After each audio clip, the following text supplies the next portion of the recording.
Assalamualaikum warahmatullahi wabarakatuh. Perkenalkan nama saya Fekfos Musyafa. Saya dengan Prodi Perbankan Syariah akan menjelaskan tentang peradaban Islam di Indonesia.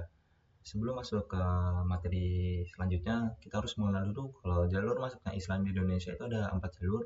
Yang pertama dengan teori Gujarat, yang kedua ada teori Arab, yang ketiga teori Persia, dan yang terakhir ada teori Cina. Langsung saja ke teori Gujarat.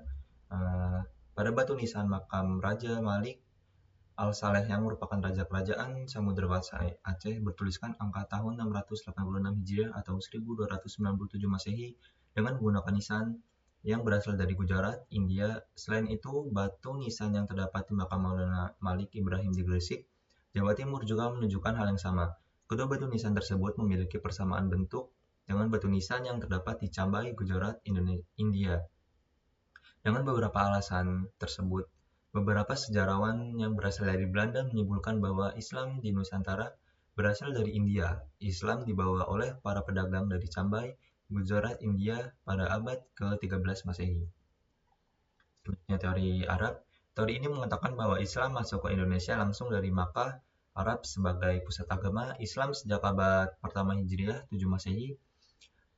Tahun 625 Masehi berdasarkan sebuah naskah Tiongkok yang dicatat oleh pendeta Buddha Yixing yang melakukan perjalanan dari Kanton menuju India, perjalanan yang menggunakan kapal Pase, dan pada tahun 674 Masehi ia singgah di Borga yang sekarang dikenal dengan Palembang, Sumatera Selatan. Di Borga ia menemukan sekelompok bangsa Arab yang bermukim di pantai barat, yaitu barat Sumatera, yaitu Barus.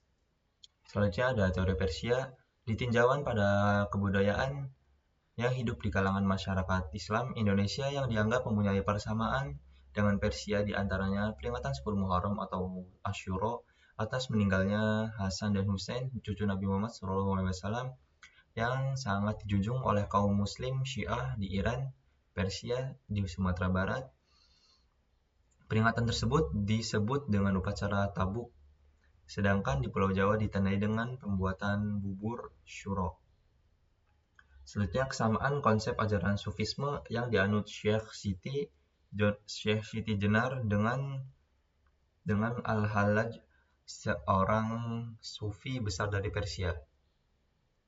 Penggunaan istilah bahasa Iran dalam sistem mengajar huruf Arab untuk tanda-tanda bunyi harokat.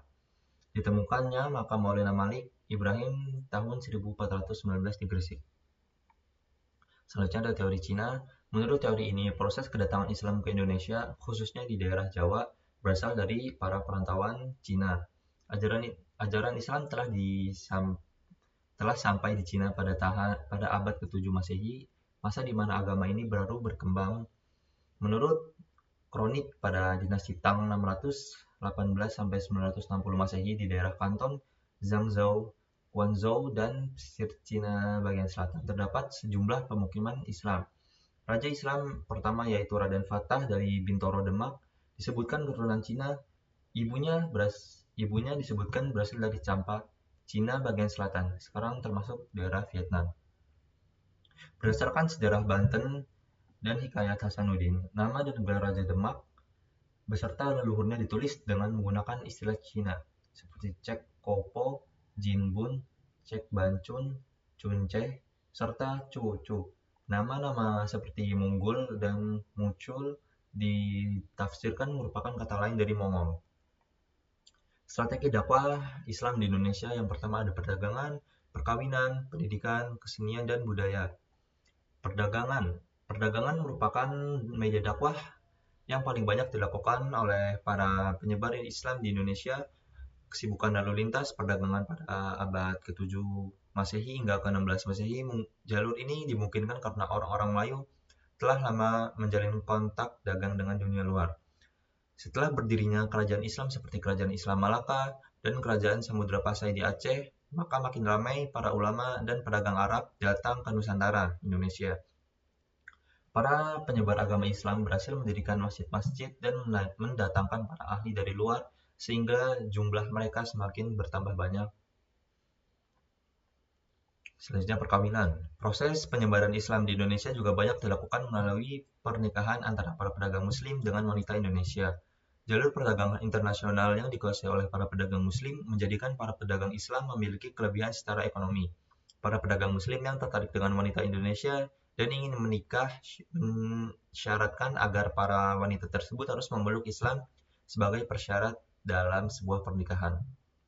Jika pernikahan terjadi antara keluarga bangsawan dengan saudagar Muslim, tentu akan menguatkan posisi di masyarakat, seperti pernikahan antara Raden Rahmat atau Sunan Ampel dengan Nyai siapa ini? Dengan Nyai Manila dan Raja Brawijaya dengan Putih Campa. Selanjutnya pendidikan.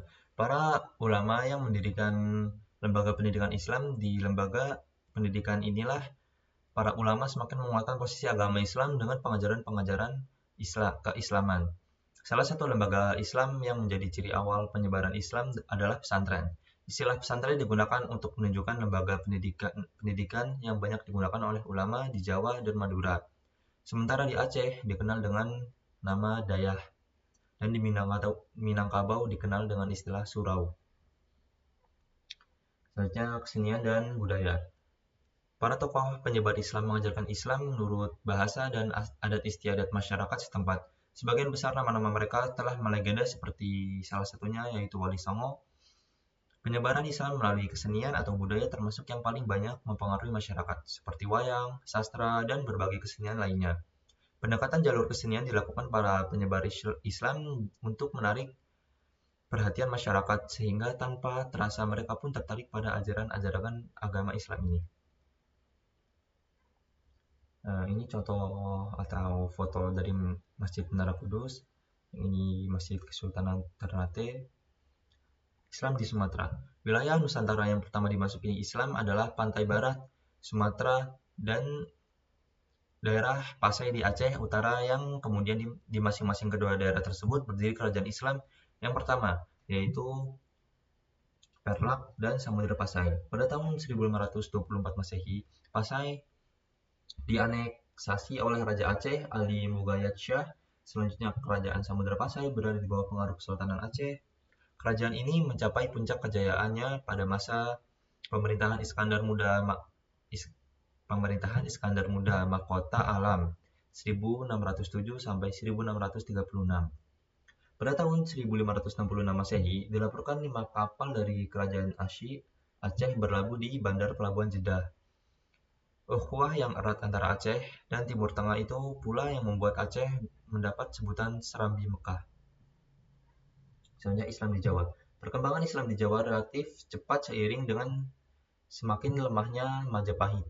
Komunitas Islam di Jawa kemudian mendirikan kerajaan Islam pertama, yakni Demak.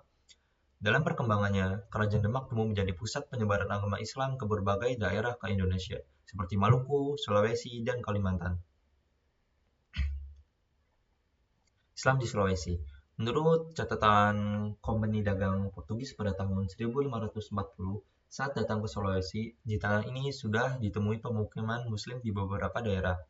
22 Desember 1605, Karaeng Tonirgalo, Raja Goa yang pertama memeluk Islam, yang kemudian bergelar Sultan Alauddin Al-Awwal 1591 sampai 1636 Masehi, dan diikuti oleh Perdana Menteri atau Wazir Besarnya, Karaeng Matopa. Setelah resmi menjadi kerajaan bercorak Islam, Goa Talo menyampaikan pesan Islam kepada kerajaan-kerajaan lain seperti Luwu, Wajo, Sopeng, dan Bone. Raja Luwu segera menerima pesan Islam diikuti oleh Raja Wajo tanggal 10 Mei 1610 dan Raja Bone yang bergelar Sultan Adam menerima Islam tanggal 23 November 1611 Masehi. Islam di Kalimantan. Islam masuk ke Kalimantan atau lebih dikenal dengan Borneo melalui 3 jalur. Jalur pertama melalui Malaka yang dikenal dengan kerajaan Islam setelah Perlak dan Pasai. Jalur kedua, Islam datang disebarkan oleh para mubalik dari tanah Jawa. Ekspedisi dakwah ke Kalimantan ini mencapai puncaknya saat kerajaan Demak berdiri. Demak mengirimkan banyak mubalik ke negeri ini. Dan yang terakhir itu jalur ketiga.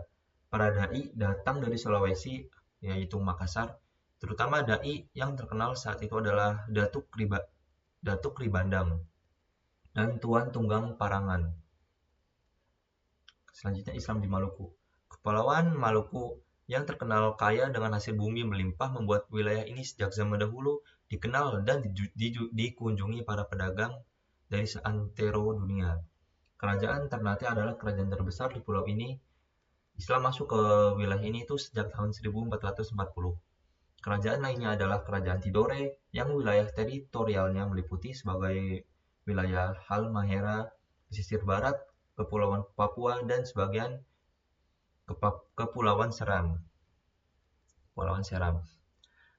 Ada pula Kerajaan Bacan. Raja Bacan pertama yang memeluk Islam adalah Raja Zainul Abidin yang bersyahadat pada tahun 1521 Masehi. Di tahun yang sama, berdiri pula Kerajaan Jailolo yang juga dipengaruhi oleh ajaran-ajaran Islam dalam pemerintahannya. Selanjutnya, Islam di Papua. Yang terakhir, beberapa kerajaan di Kepulauan Maluku yang wilayah teritorialnya sampai ke Pulau Papua menjadikan Islam masuk pula di Pulau Cendrawasih. Banyak kepala suku di wilayah Waigeo, Misol, dan beberapa daerah lainnya yang di bawah administrasi pemerintahan Kerajaan Bacan. Mungkin sekian kurang lebihnya, saya mohon maaf. Saya pamit undur diri. Assalamualaikum warahmatullahi wabarakatuh.